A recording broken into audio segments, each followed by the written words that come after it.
안녕하세요, 손건쌤입니다. 자, 오늘 스포츠과학 두 번째 시간 이기로 선생님 모시고 할 건데요. 와, 저번 시간 되게 쏙쏙 알기 쉽게 잘 배운 것 같습니다. 가속도라는 건 속도가 바뀌는 정도를 가속도라고 불러요. 원의 모양을 볼 때도 힘이 계속 꺾는 쪽으로 방향을 주어야지.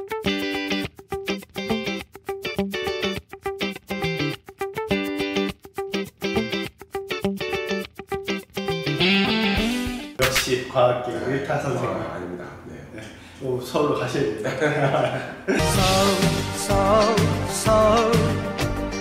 아름다운 이 거리. 자, 오늘 두 번째 시간으로 충돌에 대해서 조금 알아볼 건데요. 제가 항상 궁금하던 게 뭐 100kg, 예를 들어서 100kg인 사람과 60kg인 사람이 부딪히면 누가 더 아플까? 라는 생각을 우리가 상식적으로 생각했을 때는 언뜻 봤을 때는 100kg인 사람하고 60 작은 사람 부딪히면 작은 사람이 더 아플 것 같은데 요거를 우리가 과학적으로 봤을 때는 어떻게 되는지 한번 설명해 주셨으면 좋겠습니다. 일단 뭐 그거를 얘기하기 전에 저는 고통을 잘 견디는 편입니다. 뭐 학교 다닐 때 별로 맞아본 적은 없지만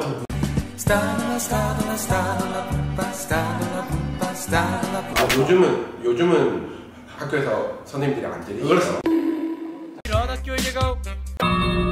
근데 사실은 친구들 보면은 똑같이 맞는데도 더 아프다고 하는 경우도 있고, 그리고 선생님들이 학교 다닐 때는 조금 선생님들이 약간 그런 시절이었기 때문에 그때는 추억 돋네요. 네, 좀 아프다고 막 애들이 막 하고 뒹굴고 이러면 선생님들이 조금 살살 때리고 이런 것도 있었어요. 근데 뭐 저희처럼 묵묵히 맞으면은 이 녀석들 봐라, 야 안 아픈가? 이러면서 더 세게 때리는 경우도 있긴 했었거든요. 맞긴 하셨어요. 뭐, 제가 알기로는 상당히 모범생이거든요. 네, 거의 안 맞긴 했는데 저는 알다시피 육상부를 했기 때문에 그리고 막 그런 거 있잖아요.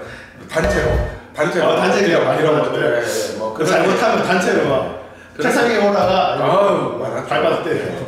그런 것도 좀 있었는데 아무튼 지금 이제 제가 이 얘기를 왜 꺼냈냐면, 여러분들이 아프다라고 느끼는 건 과학적인 개념은 사실은 아닐 수 있어요. 그래서 사람마다 다르게 느끼는 거고, 그래서 지금 방금 말씀해 주신 100kg 사람과 60kg 사람이 충돌했을 때 누가 더 아플까? 사실 60kg인 사람이 저 같을 수도 있거든요. 그리고 100kg인 사람도 되게 예민할 수도 있겠죠. 그렇죠. 조금만. 네, 맞아요. 그래서 과학적으로 사실 분석을 조금 해보겠습니다. 여러분들이 우리 지난 시간에 배웠듯이 뉴턴의 세 가지 법칙, 그래서 관성의 법칙, 가속도의 법칙, 작용 반작용 법칙, 이때 선생님이 조금 설명을 했는데, 자 그러면 두 사람이 달려옵니다. 큰 사람, 작은 사람, 둘이가 탁 부딪혀요. 부딪히는 순간 누가 누구에게 힘을 줬는가를 따질 필요 없이 두 사람 다 힘을 받습니다. 이게 뭐였죠? 작용 반작용 법칙. 그래서 두 사람은 그럼 작용 반작용은 선생님이 중요한 포인트가 똑같은 크기의 힘을 반대 방향으로 받는다고 했죠. 내가 준 만큼 받는다. 네. 그러면 뭐 여기서는 누가 줬냐 누가 받느냐는 따질 필요 없이 둘 다 동시에 힘을 주고 동시에 받을 거예요.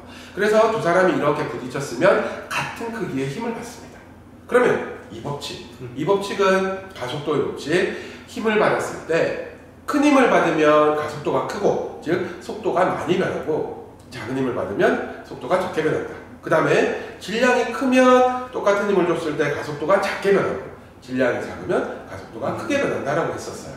그러면 이제 작용 반작용에 의해서 두 사람은 똑같은 힘을 받아요. 이건 큰 사람, 이거는 작은 사람. 똑같은 힘을 받지만 큰 사람은 작은 사람에 비해서 힘을 똑같이 받아도 질량이 크니까, 즉 덩치가 크니까 적은 가속도로 약하게 밀려날 거예요. 그럼 이 사람은 똑같은 힘을 받는데 덩치가 작으니까, 질량이 작으니까 큰 가속도를 받겠죠. 그래서 두 사람이 이렇게 와서 쭉 부딪히면 얘는 느리게 밀려나지만 얘는 좀 빠르게 뒤로 밀려나게 될 거다. 이게 두 사람의 충돌에 대한 얘기예요. 그럼 선생님 얘기에서 지금 아프다는 얘기가 안 나왔죠. 사람마다 고통을 느끼는 정도는 다르기 때문에 우리가 보통 부딪힐 때 큰 아이는 안 아플 것 같고 작은 아이는 아플 것 같다라고 생각하지만 그건 절대 과학적인 개념은 아니다라는 겁니다. 큰 사람, 작은 사람 부딪혔을 때 큰 사람은 가속도를 작게 받으니까 네. 조금만 우리가 네. 좀 날아간다고 표현치면은 만약에 그렇죠. 적은 거리를 날아갈 네. 거고 우리 영화 같은 데 보면 부딪히 팍 날아가잖아요. 그죠? 적게 날아가고 많이 날아가고 네. 여기서 뭐 요약해보자면 아프다라는 개념은 개인차가 다 있는 거기 때문에 과학적으로는 네. 조금 적합하지 않다라고 맞습니다. 표현하면 되겠네요. 덩치가 100kg라도 조금만 부딪혀도 크게 아프게 느끼는 사람이 있고 덩치가 작더라도 고통을 못 느끼는 무고통자가 있으면 뭐 그리고 이거는 뭐 조금 다른 얘기인데 그 여러분들이 우리 송곳 같은 거 있잖아요. 송곳으로 구멍을 뚫어요. 근데 송곳하고 굵기가 똑같은 나무젓가락으로는 구멍을 뚫을 수가 없고 쇠젓가락을 꽈도 구멍이 잘 안 뚫려요. 이유가 뭘까요? 송곳은 끝이 뾰족하죠. 네. 뾰족하게 되면 끝이 작으면 작을수록 뾰족할수록 힘을 동시에 집중해서 줄 수가 있어요. 그래서 큰 사람과 작은 아이가 부딪히지만 작은 아이가 작으니까 어디가 끝이 뾰족할 수도 있겠죠. 그러면 큰 사람하고 부딪혔을 때 작은 아이가 뭐 팔을 이렇게 됐다거나 아니면 작은 아이 머리가 뭐 어떻게 좀 작으니까 부딪혔을 때 오히려 큰 사람이 더 고통을 느낄 수도 있는 거죠.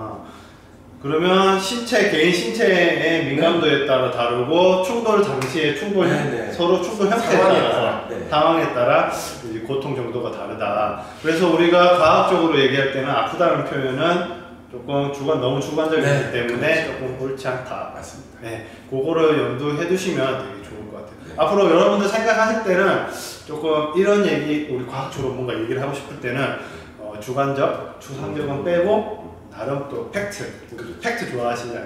네.